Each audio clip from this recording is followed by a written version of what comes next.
quality and coverage of humanitarian action during disasters and emergencies.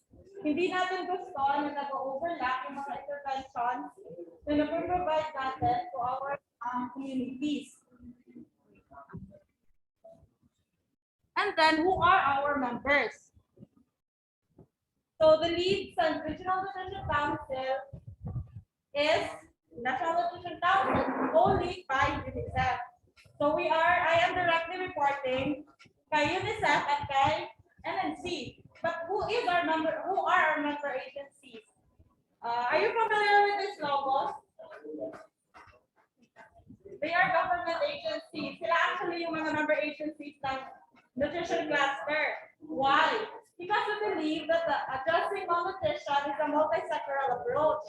Hindi siya ma-address through feeding lang. We have to dapat equally participated siya ng iba't ibang agency natin. For example, food security. Who provides that? Who makes sure na food secure tayong lahat at pinakain tayo lahat? It's a role of DA, Department of Agriculture. And then yung mga research natin, ang nutrition, who provides that? UST. Hindi siya magagawa ni NNC. Kasi hindi mandate ni NNC ang mag-provide ng mga research on technology development. And then of course, DOH. Kasi sa kanila galing lahat ng mandate, and even provision sa related to health. And then of course, we have non-government organizations like the Community Kitchen. Community Kitchen is one of the MHOs. So I just want us to have a quick overview of the emergency response cycle. So, pangilang month na yun then? December, March. Oh, second, exactly, I know, almost second month na yun then. So where are we? In the emergency response, so nandito pa tayo. Emergency response stage pa tayo. So early recovery, 6 months, 1 year, and then development, and 1 to 3 years. But because nasa emergency response pa tayo, what is the purpose of our interventions na pinag-provide? We want to save lives. Kaya nagpo-provide tayo ng pagkain because and safe water because we want to save lives. And ito, hindi pa natin ito na wala pa tayo sa 6 months, nasa second month pa lang tayo. That's why, ano yung interventions majority? Ito, relief operations. But hindi ibig sabihin na hindi na tayo pwedeng mag-establish sa pre-emergency situation natin na hindi pa tayo sa 6 months. They can overlap. But our priority in the first 6 months is to save lives. Save lives as much as we can. And during emergency, studies have shown that there are nutritionally at-risk groups. Familiar tayo nito? Na nutritionally at-risk with children 0 to 59 months old at the pregnant and lactating mothers natin. I want to share with you this video. I'm not sure if you're familiar or nakarinig na kayo. That's ECC F1K. Early childhood care and development for the first 1,000 days of life. Wala pa? Okay, but agency is the National Nutrition Council. Okay, I'm going to share the video. The first 1,000 days of life. Increase the volume.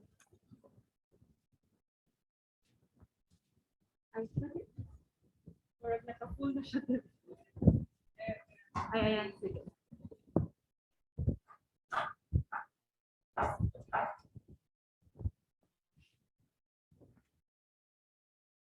The first 1,000 days of life is a critical stage of a child's growth and development. This stage begins from the time of conception up until the 2nd year of a child. It offers a golden opportunity for parents to shape a healthier and more prosperous future for their child. The first 1,000 days of life consist of 3 separate stages. The first is pregnancy. This includes the first 270 days of the baby inside the womb to birth. During this stage, a mother's nutrition is a matter of utmost importance. Mothers should drink iron and folate to prevent anemia and birth defects. It is important for mothers to consume adequately iodized salt. Iodine deficiency may reduce the baby's IQ by as much as 10 to 15 points and may also lead to low birth weight and stillbirth. A balanced diet, including rice, meat or fish, green leafy vegetables, yellow fruits, and milk or egg products, can help ensure optimum health of the mother and her child. The second stage is called infancy. This stage includes from the time of the baby's birth up to the first 180 days, or from 0 to 6 months. In the first hours after birth, the baby will be able to receive colostrum from the mother's breast milk. Colostrum is the baby's first vaccination and protection from life-threatening diseases. It can also increase the baby's IQ by 5 to 7 points. The final stage is the child's toddler years. This includes the next 550 days after infancy, or the baby's first 7 months up to his second year. The baby can still continue to breastfeed during the toddler years. During this time, the baby is ready to take in semi-solid food.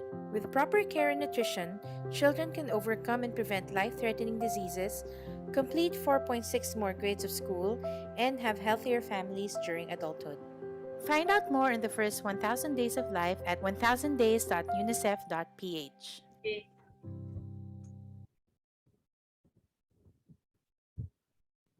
So it's one reason bakit we want to ensure that during emergencies, may continuous na support ng food.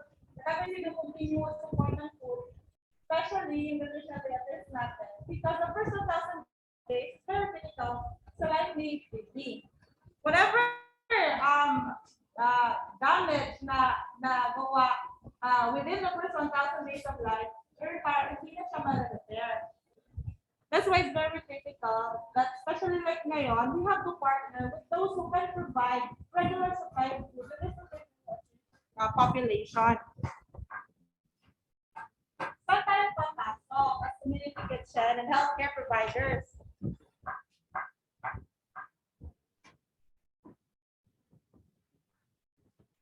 Okay, nutritional coordination, MNC and UNICEF. This is me, information system and nutrition assessment. And then dito tayo, healthcare providers on the ground and community kitchen providers. We have to prevent funding, wasting, micronutrient deficiency, and overweight.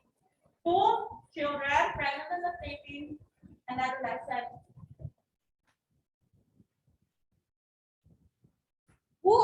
Sino dito ang nag-receive ng milk donation? Or nag-donate ng milk? Wala. Community kitchen provider. Ayan. Because one of the very critical na concerns natin during emergencies ay ang mga donations ng milk natin. I want to emphasize this one, that there is a law na nag-regulate ng donations ng milk natin.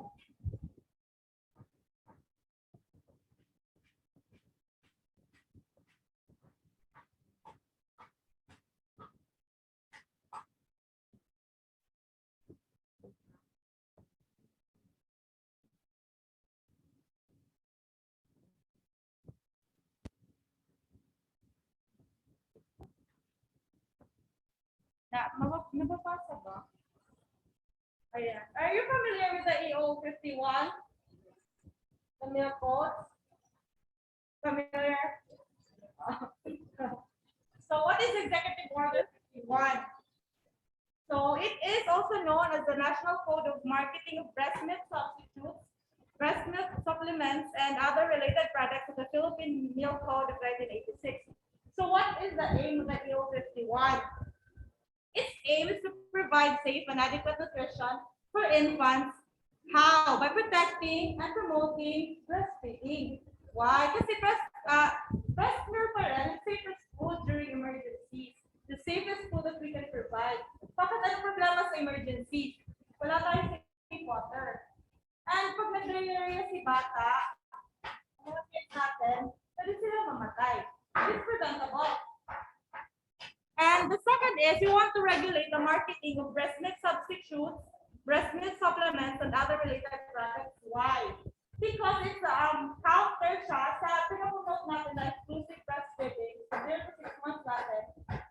Because every success na milk na nire-drink baby before the 6 months ay ano siya, is a candidate na hindi na na-exclusively breastfeed si kids natin na 0 to 6 months. That's why we have to regulate those. Unless, okay, ano yung mga ano,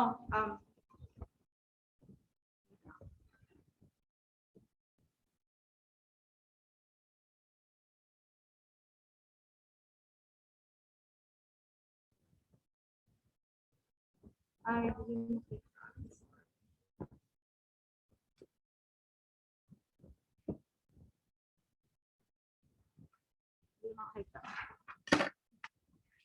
So, basahin ko na lang yung content niya. Pero, those na sa virtual hall, can you read it? Nababasa nyo? Yung mga nasa Zoom, can you read the content of the file? Can you see it?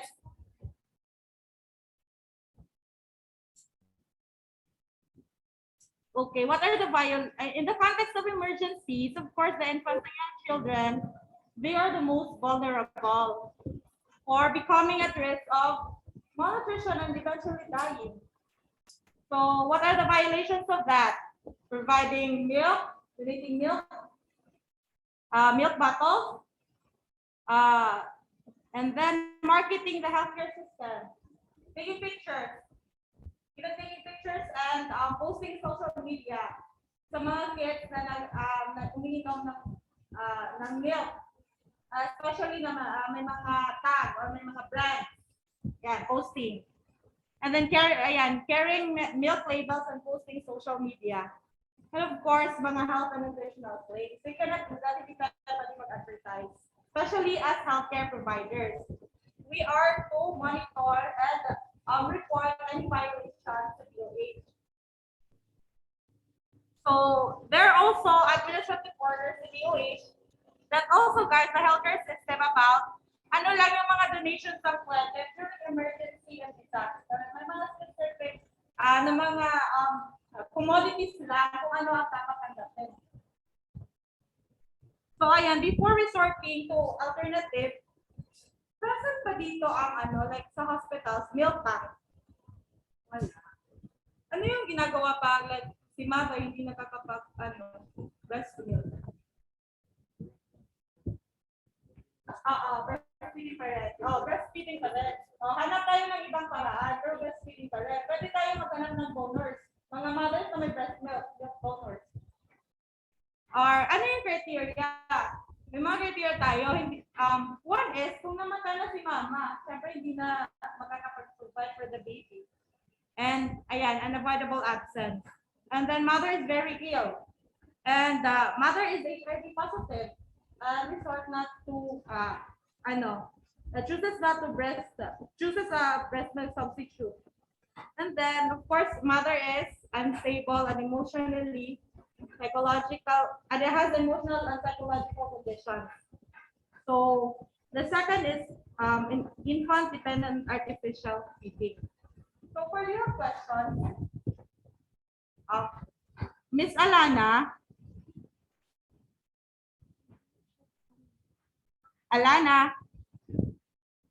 or anyone sa virtual hall, do you have questions so far?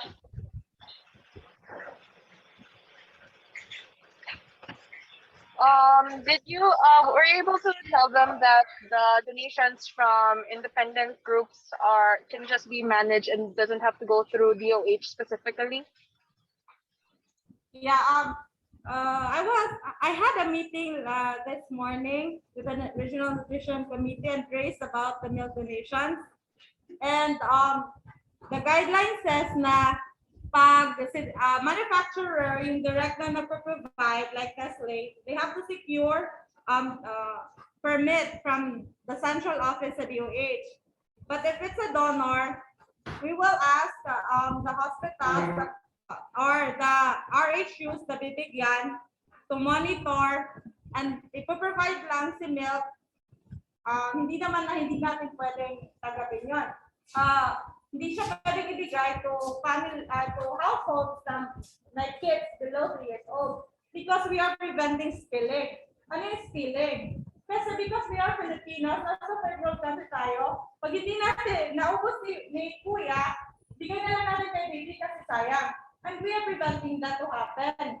Na, yes, my 4-year-old si baby, so naanak sa household, so pwede natin ibigay yung meal kasi hindi naman siya 3 years old na. But then, hindi natin na-take into consideration, oy, may 6-month-old sa bahay, may 3-year-old, may 2-year-old.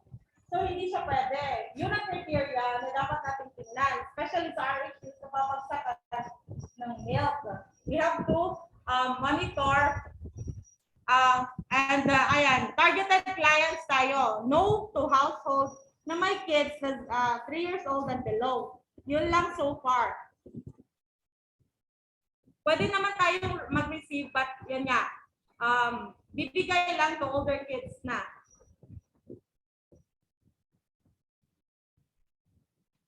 Other questions po or clarification? I would just like to interject that we have Choco Hero as one of the supplied by Feeding Metro Manila PH, who are sending approximately 1,000 boxes for distribution on the island. So we're still trying to work on logistics from Manila to Siargao, but there's a few boxes already there at Siargao with Miss Anne. So this is for distribution for areas for school-age children. So feel free to request for the areas that you cater, and then when the other drop-off comes, we will be in contact with you guys. Yeah. Kasi ayan, we have to monitor. And ang 1,000 box, ang isang box, ilan ang capacity niya? Ilang ang mapipid na kids niyan? Have you checked din sa population ng school-age children? Kasi, at saka yung expiry date, dapat 6 months or at least 3 months. Yung expiry date ng milk po. Yes, I can check with that with the donor and get back to you.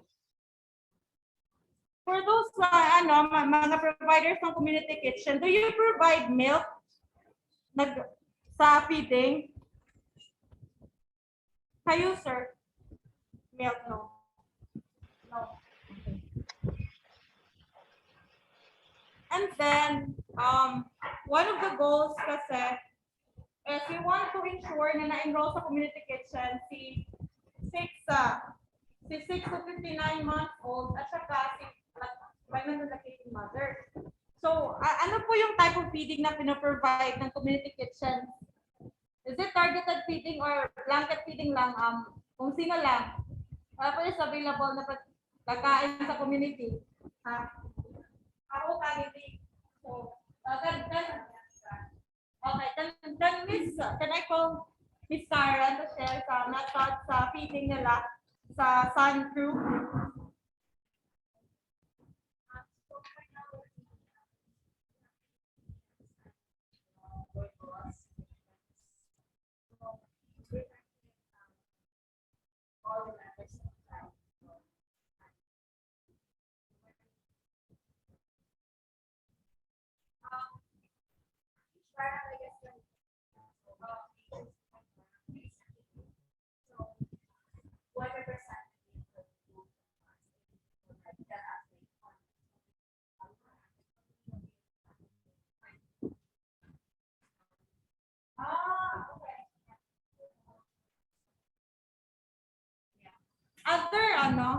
Sir, can you share what's the method sa feeding ni Nomad Community Kitchen? May target kayo? Age group or population? Sa kami, kasi kami nagbibigay kami dito sa mga isa-isa, hillside, minsan sa Tawin, Malinaw. Kadalasan kasi binibigyan namin ba, lalo na yung mga kumipila sa mga bata. Mas pinahin rin din ang mga bata. Okay. Other community kitchen providers, can someone share sa method ng feeding nila if targeted or my targeted population or anong method nyo? Like si sunscreen is household. And then si no, yeah. You want me to pull up the file for the community kitchen data for the population and target feeding right now? I can pull it up. Okay. Hold on. Okay. Let me.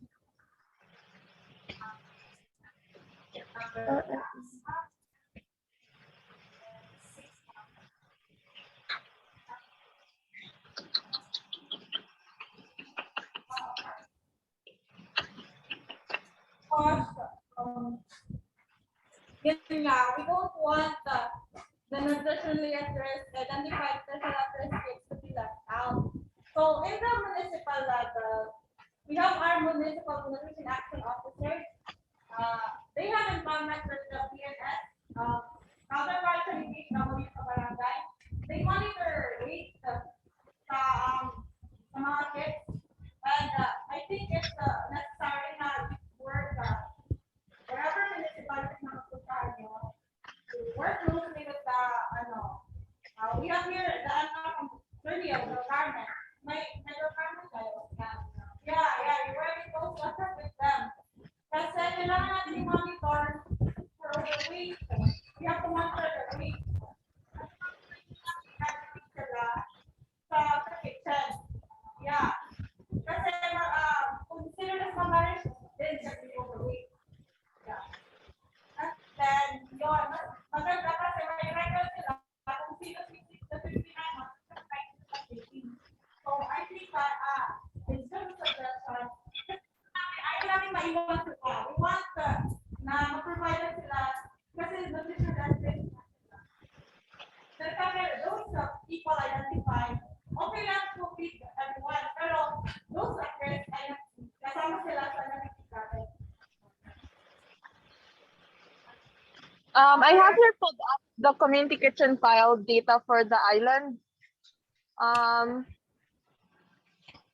So it looks like most of the areas are covered and most of them are doing population level targeting, while only a few are doing specific targets, while DAPA has areas that aren't covered.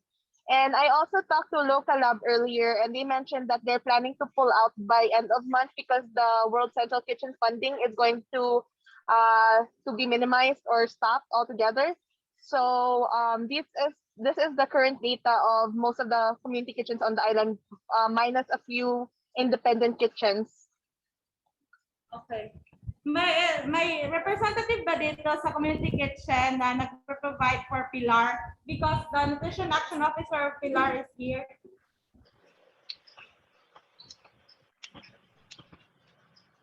Wala.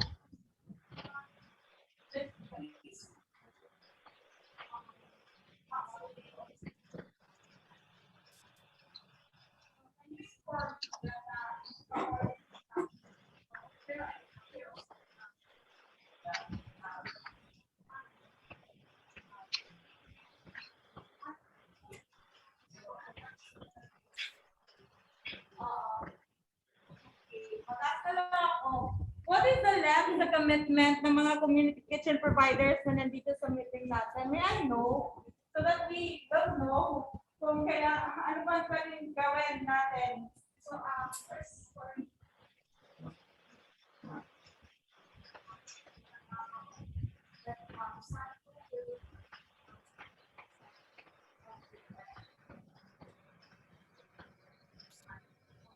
but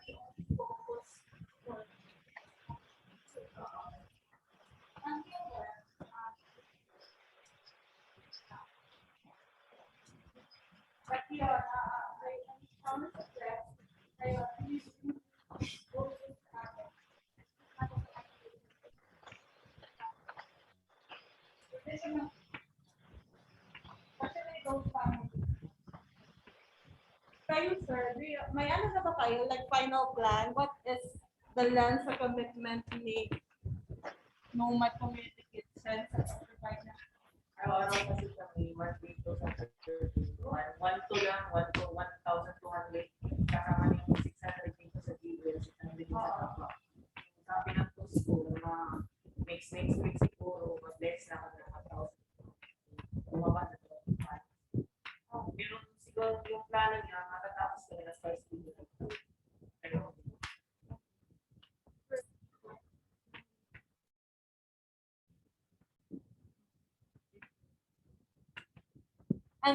those attendees in our virtual hall, may I ask, what is the length of the commitment ninyo for the community kitchen?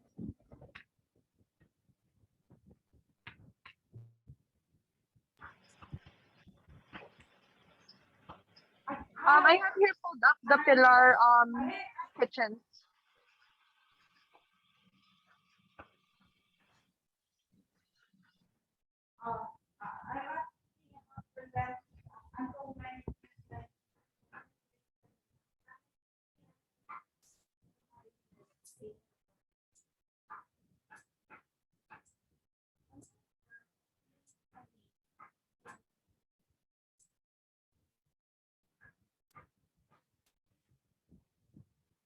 Ayan,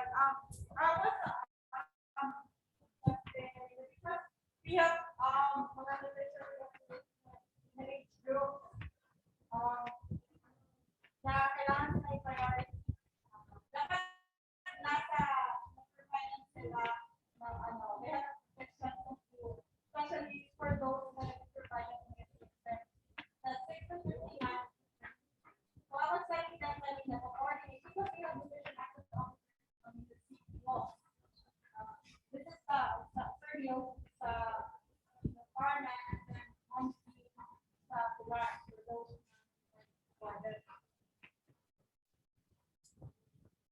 And then, sino ba na kumonitor pa ngayon na yan?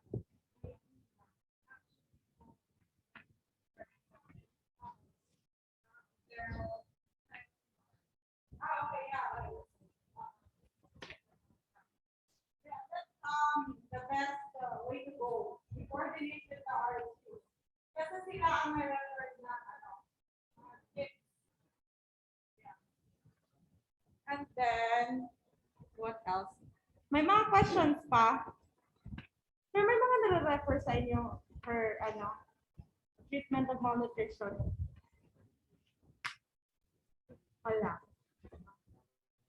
Oo. Iron deficiency. But have you tried giving ready to use? Are you familiar with that? RUTF, ready to use therapeutic food? Oh. I think schedule. Yeah. Wait. Okay, wait. Okay, I'll just show a quick about RUTF. Kasi dito na rin lang si. May mga nakita ba kayo mga severely Bisaya sobrang sobrang bayad na. May mga nakita kayo. We have to regulate immediately because they are 9 to 12 times more likely to die than a normal child. And the sad thing is preventable kasi siya. Kasi napabayaan natin, pwede lang natin sa pakainin. But they have different food kasi, wait lang ha. A quick orientation lang ako about baka for those providing services sa community kitchen, baka kasi may na-identify kayo na severely malnourished na kids. Hindi sila pinapakain ng normal household food. Iba yung treatment modality sa kanila. And some of them are treated in the hospital or in the RHU. Ay pala yung mga new RHU. Oh.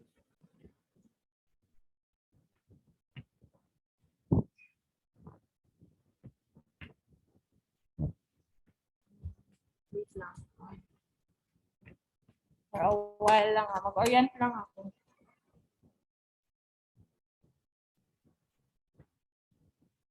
Nurse po kayo, ma'am. May mga po kayo, doc? Pang-measure ng mid upper arm? Wala. Oh, wait lang. I'll get a sample.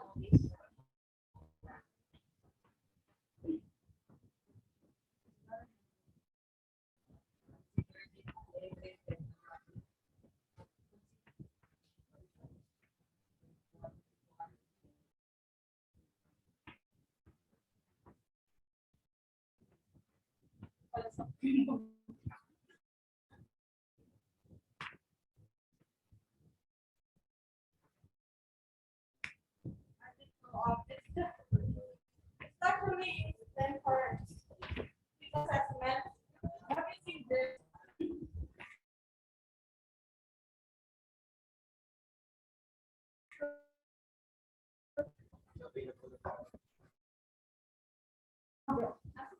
They assess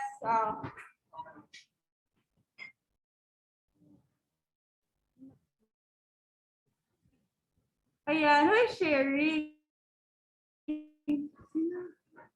Ay, hindi mo kita. Wait lang. Wait lang.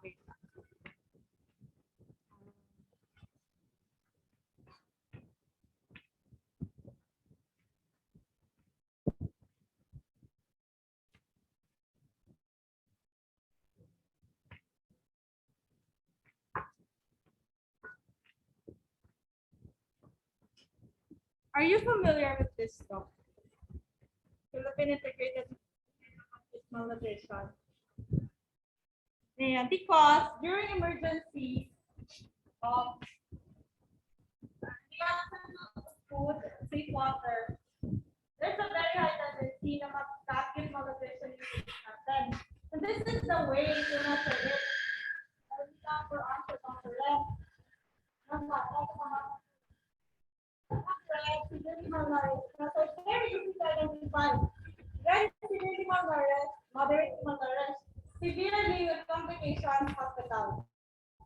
Kasama na dun kasi yung mga iron deficiency, and other complications, edema, si pwede sa bahay lang, si yellow. Pero may special instructions for that.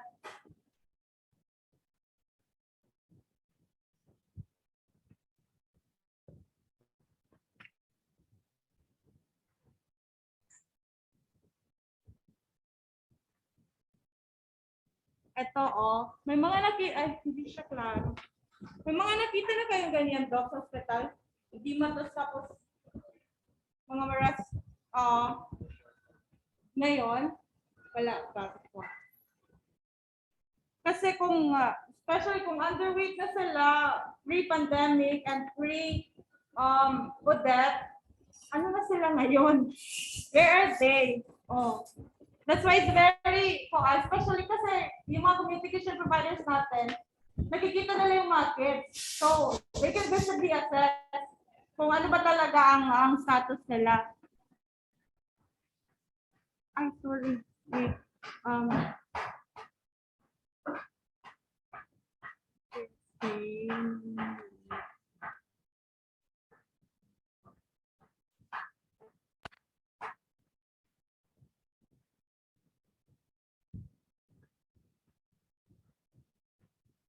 Ayan, ito yon.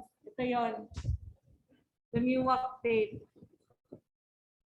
Ito, have you seen ito? Naklaro na masyado yung clavicle and different bones.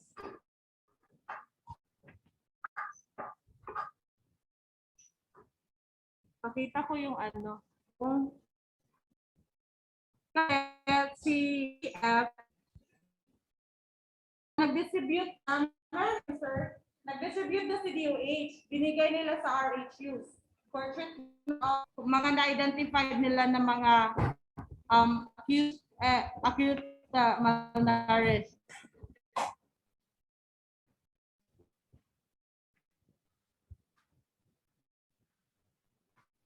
Ayan, and then ginagamit din yun for appetite test.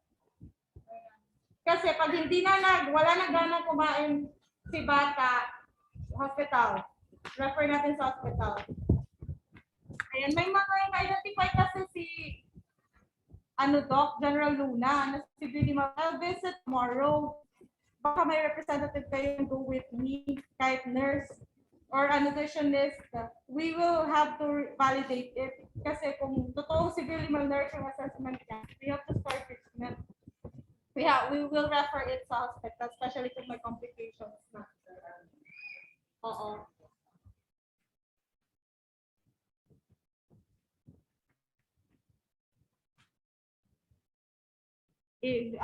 Kunin mo po yung contact numbers, Doc. Since I'm already in GM, okay lang 9 AM kami umalis. What time yung duty niya? What? 8? Ay, okay lang ako 8. But, wala ako sa ubi ko kasi mag-isa lang ako.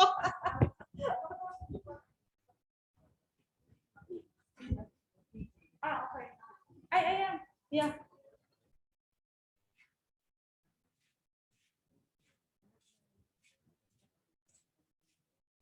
Okay. Hello. Good afternoon, everyone. So I was I was orienting them about sa role communication sa during sa emergency response natin.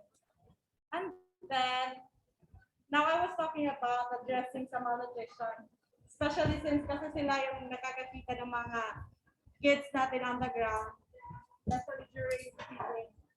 And then kasi si Ma'am Marilu, may identify daw siya na severely embarrassed. But tomorrow I'll visit at Karami so that para mag-treat yung bata being verified. So I'm asking help either from our educators or sa SIMC. So, yung Yeah, Nami, developer. Bisaya. Yeah, Tagalog. American Nutrition Program started last November. That's for a 3-month program siya. Nag-wait kami tapos identify yung mga severely moderate coverage. So, meron kami parang data as near November. Pero meron talaga kami mga cases na severely moderate kasi may talaga makita. So, meron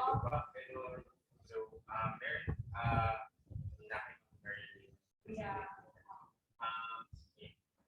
First of all, yun, nag-roll out na kasi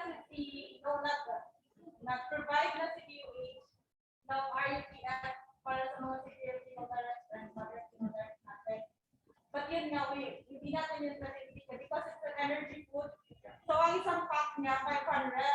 So, kung makatatlo si bata, pwede siyang ng barbell. That's an adult dose. 1,500 kilocalories. So, ayan, kasi I'm only the one here on the ground and hindi pa-coordinate na ako. But I have to aggressively assess monarchs kasi hindi lahat ng LGU are mobilizing their manpower para ma-assess nila. Kasi they have been on the rest before pa nag-udetto. Ano na sila ngayon? So ano na sila ngayon? Ayan. So, yeah. Kanina ko pwedeng mag-ask ng manpower to help me assess, verify yung totoo so that we can refer it properly. Or, kayo na lang. Can you provide someone for me tomorrow, 8 a.m.? Yeah, okay. And then, yon. Do you have any questions so far? Kasi kailangan natin we have to actively and proactively identify at address sa mga issues natin ng malnutrition. Kasi nga, meron silang mamatay.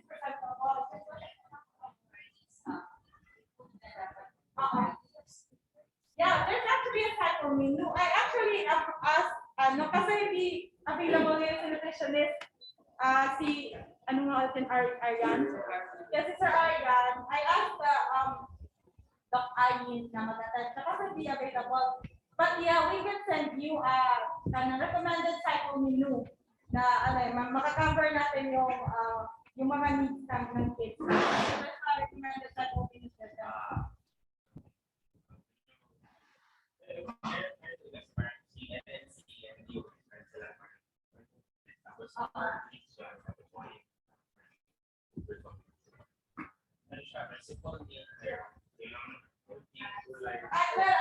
Wait.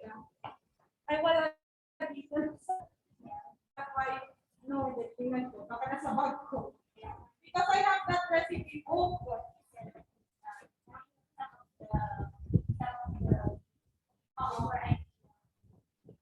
So instead of using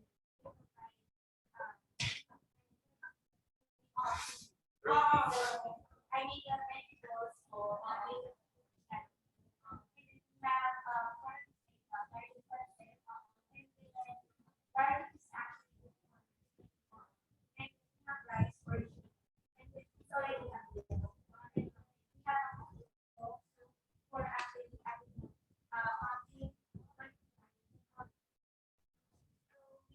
before we prepare that, we have to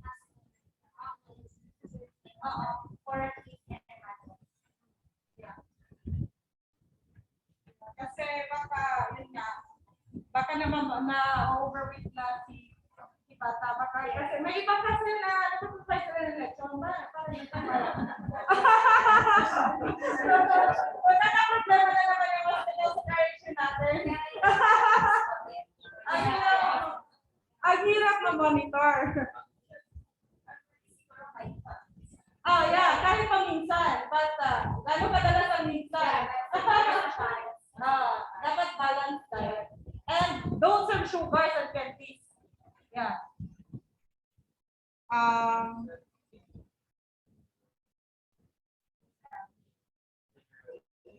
Doc, lunch madalas. Madalas na siya sa malayo. Okay.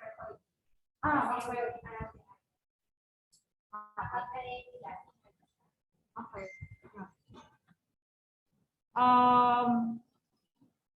So, anyone sa virtual hall natin wants to share or ask anything regarding sa menu ng community kitchen providers?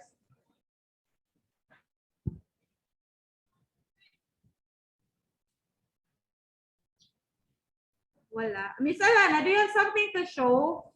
May cases ba kayo, Doc, ng acute gastroenteritis? Madami. Okay. Kasi, natatrack nyo, like, anong mga specific locations nun? Tsaka ano yung, nagdagdag.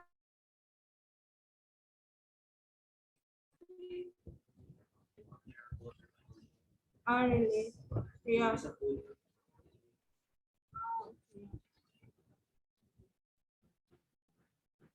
Yeah, kasi yun yung problem natin for those na magdo-donate ng milk. Kasi if hindi centrally prepared si milk, pwede siyang makakos ng diarrhea. Magkakaproblema sila, Doc, sa hospital at saka sa RSU. That's actually yun yung criteria for milk donation. Dapat centrally prepared siya. Isa lang ang preparation niya. So that if there are cases of diarrhea, madali silang matrace. Alam natin saan natin silahan natin. Saan natin sila i-treat. So yun, Alana, can you share some details about dun sa milk donation? Yes. So hold on.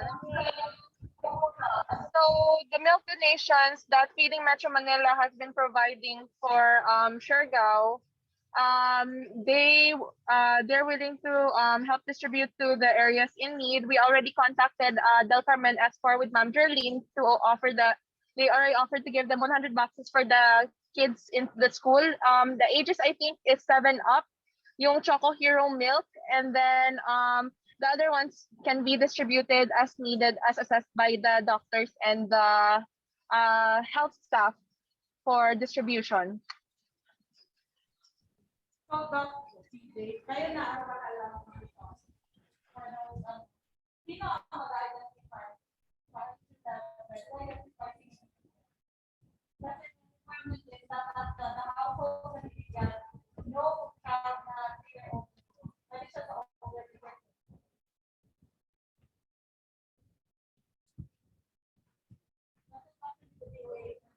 Counterpart niya, our issue with them. Kasi yung trade lang for the milk is hindi dapat ever makawakan or Yeah. or Yeah.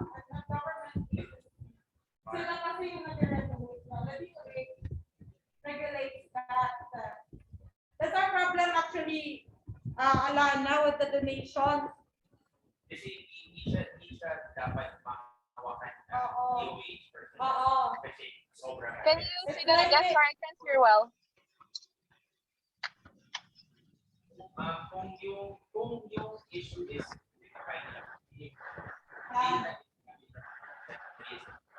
kasi okay. Saan ilaland? Yun yung next. Yeah. Kasi we can help them.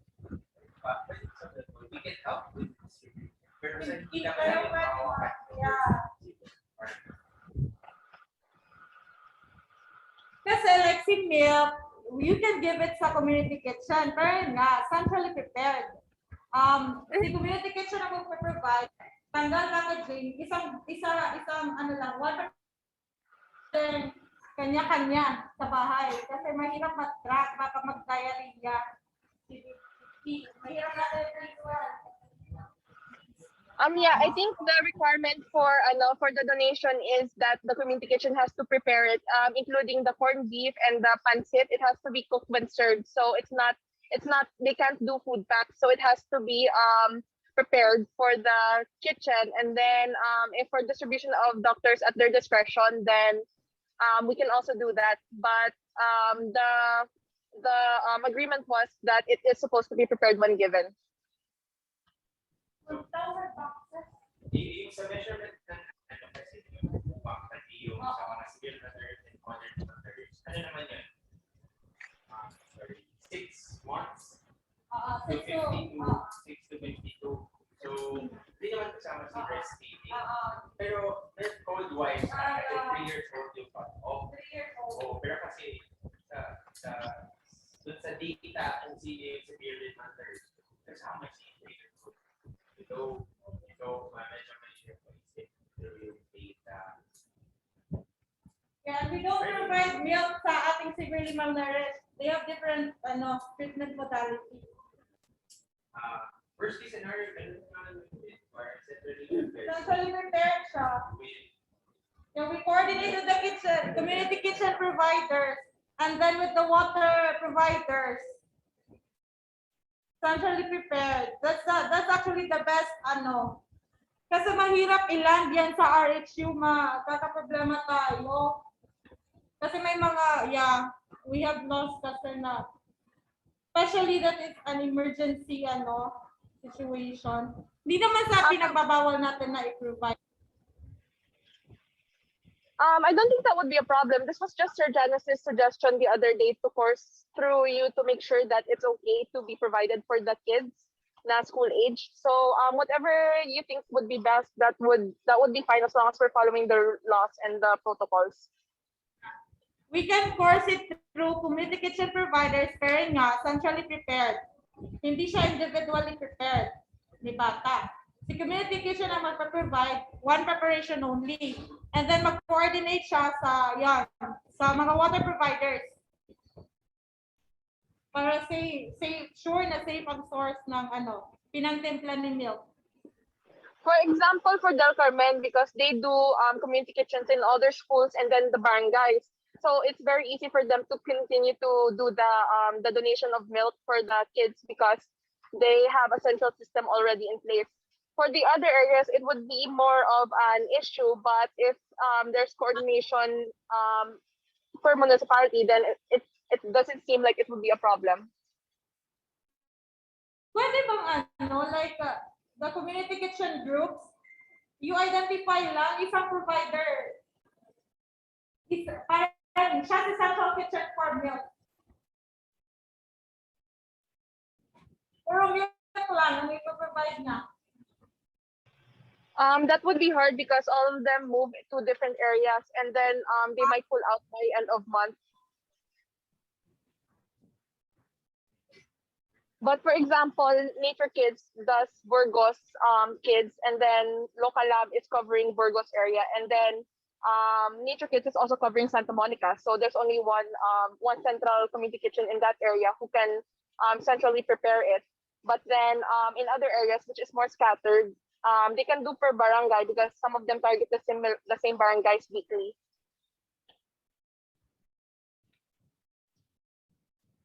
Oo. Yeah. Can you commit? Can you commit na what if provide sa inyo yung milk?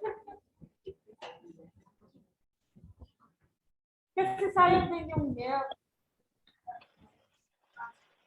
Yeah, the process of preparation. Yeah.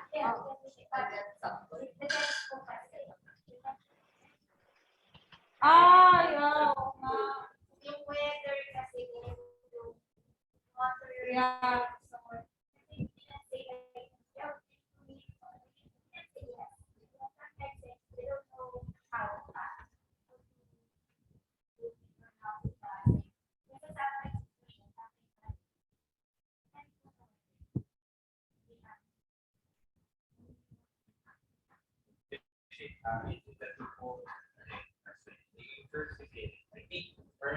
Permit ako. So, yung meeting is for streamlining information para mag-target specifically children na parang cases sa will pop up here, pop up there. Dito talaga, issue talaga yung set natin. Ito talaga yung list of beneficiaries. Tapos, first, na parang kaya ba dito communication to people? This is their skin. Ito, barangay, dito, tapos ito talaga yung happen to the tapos kung may over, okay lang, problema. Tapos yung second would be, given that list, given the list as really material, probably get by the milk yun, okay, ito yung dedicated children, or kaya ba na, okay, consistently give that milk, provided na ipadala from some.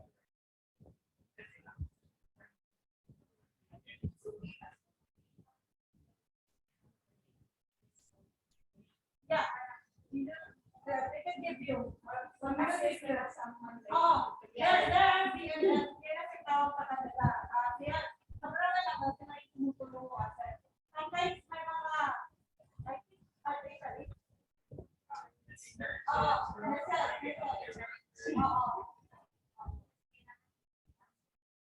Yeah, yun. Yun yung wala natin dapat gawin. We assess the weight. Kasi baka based kung sila. Tapos parang maging profit kasi kung sa 360% of is anyone lang. Yung mga parents na bakit po, bakit sila kasama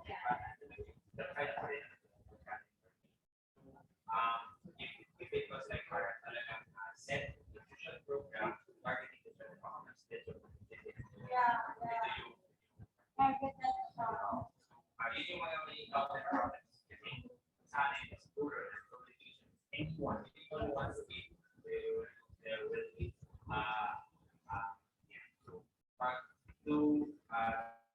to take that kailangan yung which has set with the set list na parang okay, these are the children, ito yung child nila. The way na ginawa namin siya for our program, ginawa namin sa late, pero binigyo siya, kukuha ko na existing we're very confident of existing place. Tapos, I'm not sure. So, for other municipalities, whether it's yun, parang yung set list naman kung sino yung SMC, MFC, baka nila hindi updated kasi sino magtitimbang at mag-measure ng muwang at this time, at this juncture. Pero, I guess yun yung next step, RH-wise. There's a lot of wise. I guess parang trying to see towards children of food kasi different as what we experience serving kulang yun. Diba ba yun? Yun ang best way to do it. To coordinate sa mga health service providers on the ground. Marami na trainers na assigned doon, diba? And then there's the WSPS. And then, nag-identify na kami ng mga areas na kailangan ng pool. Ready pa lahat. Parang kulang. That's Thursday. Pero na-identify na namin so that we can fast track. Parang pwede sila ng pool na measure na new one, weight, height. But yeah, if you want to para maging siya, more intentional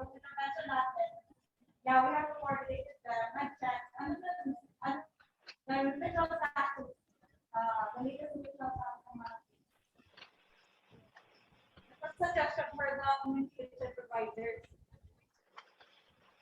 Do you mind if I discuss the water right now, because I might not have a computer when I go on break in the bit. Sure, sure. And we're about to end din naman if what. Ito pala yung news.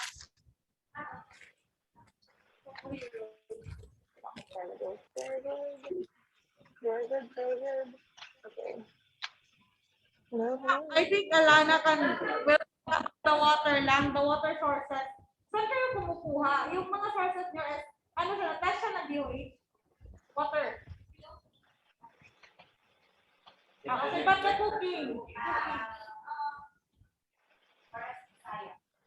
About the research ka naman. Okay. Oo. Yeah, I think this Alana will share something about the water sources natin. May data kasi siya saan tayo pwede kumuha. Natest siya ng DOH.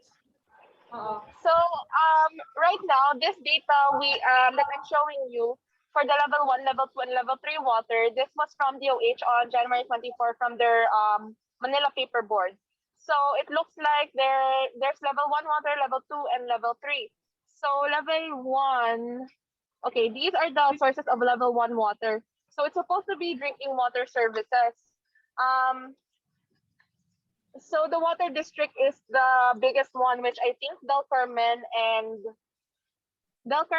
has a water district, and San Benito and Dapa. But I'm not sure about the status right now because this data was from the 24th. And then the retail water stations, there's a few free water stations in each area, so it's more stable right now. But the options for water that we've identified on the island is from the emergency water filters, the water refilling stations, the water districts, the mobile waters, and the other potable water sources. With the emergency water filters, the main cause of concern was that people aren't aware that it shouldn't be used daily for kids, young kids, babies, and immunocompromised people, because there's still a chance that it can be contaminated, which is adverse to their health. But so far, we've had good feedback in the remote barangays. Pero as much as possible, it would be best if they can be briefed on the safety of emergency water filters, because by assessment with DOH, even the waters on the island were hard to pass bacterial testing. So it would surmise that these would have a harder time. And then for water filling stations, there's already a action in place with the sanitation team to test the water, and then have the MHOs and the LGUs to give them permits to operate. With the water districts naman, I think they're working on repairing it. I know about Del Carmen that they're starting to do repairs for certain areas. And then the mobile waters, we have 3 available on the island. So they do island-wide operations. They do prioritization based on need. And then recently, we were able to ask someone on the ground to collect some data for the areas, especially the northern areas who have less water sources, which we already forwarded to Manila Water, Philippine Red Cross, and Unique Water, so they can coordinate. Unique Water, because they're based in GL, we asked them to coordinate and prioritize General Luna Island barangays by port side. They were able to distribute for Daco Island for 80 containers. They were supposed to expect 200 something containers, but there was probably miscommunication. So they are working on improving their system of communication with those islands. And the team lead for that is Carl Hansen if needed for the General Luna Island barangays, and maybe for Dapat too soon once the General Luna area is catered to. And then for Philippine Red Cross, they also target the whole island. The files were also shared with Mambing, and the current operation head is Sir Joseph Fernandez. They still do daily trips, and we already shared the files with them. And then Manila Water, they were able to prioritize Del Carmen last week and early this week for free drinking water refilling. And the best contact person for Manila Water would be Captain Michael Aquino with the Manila Water team. And then the data was also shared with them. And if there's any issues or any requests for water in need for certain areas, especially places with lots of kids and senior citizens and island barangays, feel free to reach out because I've been in contact with all three of these mobile water groups. So they're very accommodating once they know that some areas need to be prioritized. The main problem has been the coordination of logistics of containers from the island barangays to the port and coordinating with the mobile trucks for their schedule, depending also on the weather. So if there's any questions and any requests for water, you can reach out to the respective team leads for the refilling at the port side. So yeah, so mostly it's good and stable, and the water filling station supplier on the island is also in contact with us and has been helping set up free water filling stations and some minimally paying water stations on the island. So we're just targeting island barangays and hard to reach barangays for prioritization right now. Okay, thank you.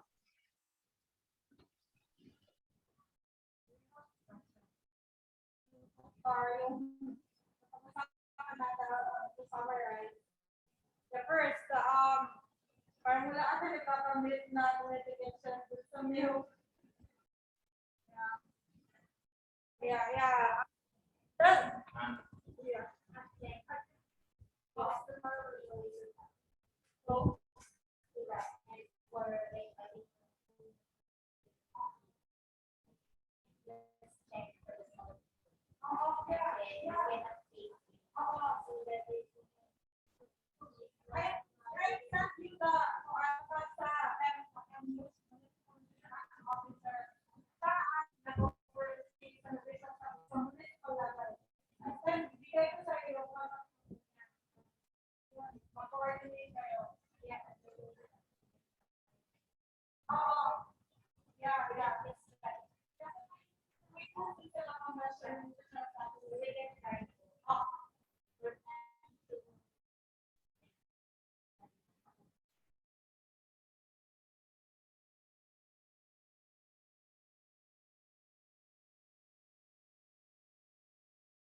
ground, mag-communicate kita agad.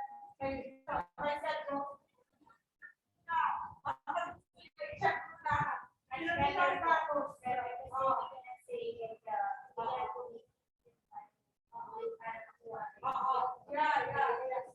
okay, so that's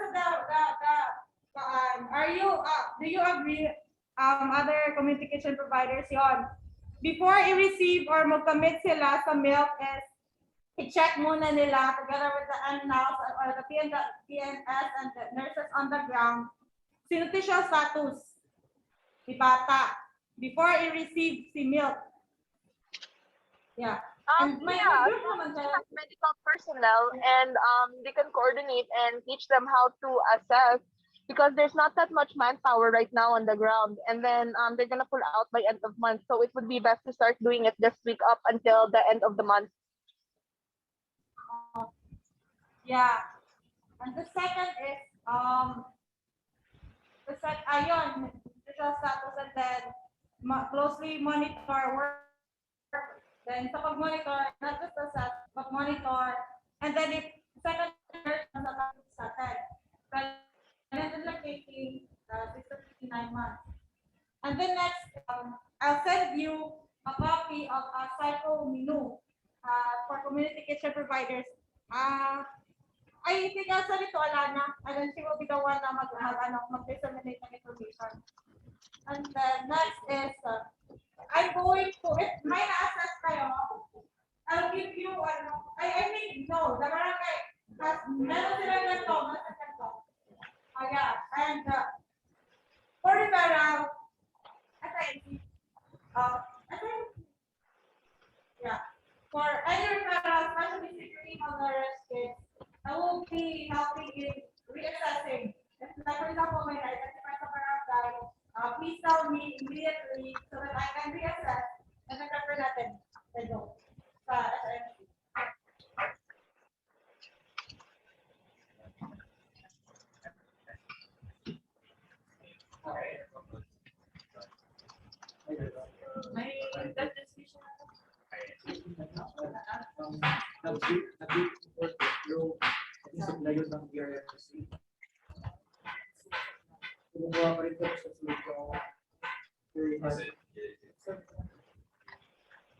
to be referred to the sabi for example, how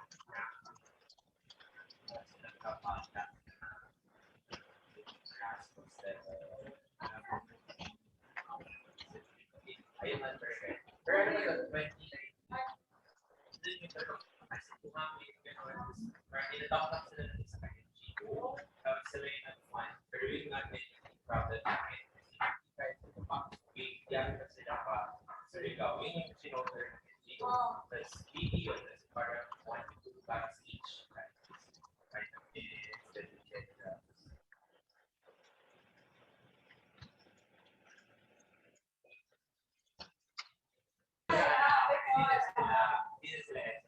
severely malnourished. And it's from what it is. Pero yun yung example na parang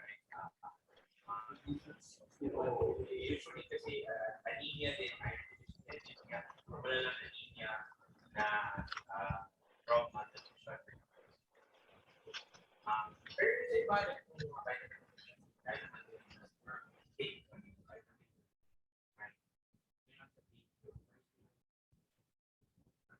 Yeah, kanina, Doc, are you familiar with the Philippine Educated Management?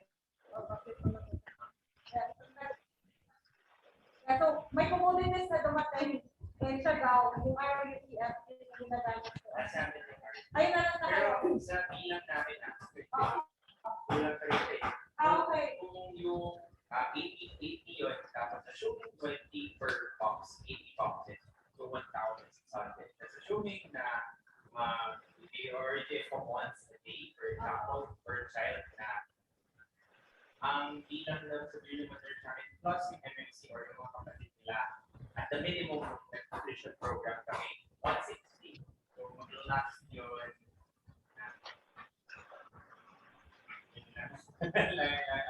siguro like a month. That's assuming pa hindi nagbago yun po pag yun 2 months na.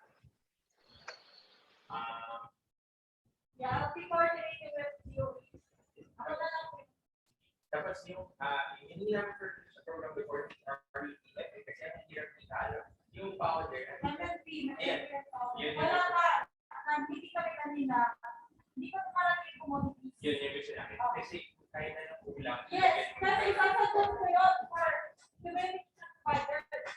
Pwede siya 6 to 23 months old. Ano siya, micronutrient powder. Full siya ng vitamins. Wala siyang taste. Pwede siyang ihalo sa food para nutrient packing food natin. Sure tayo ng nutrient. Yun talaga yung pag-fortify. Yeah.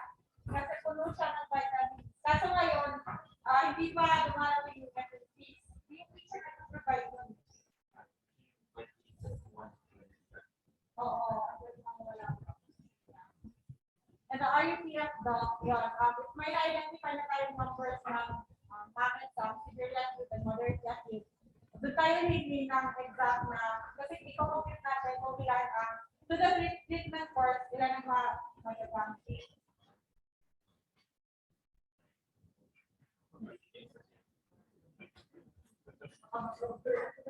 Yeah.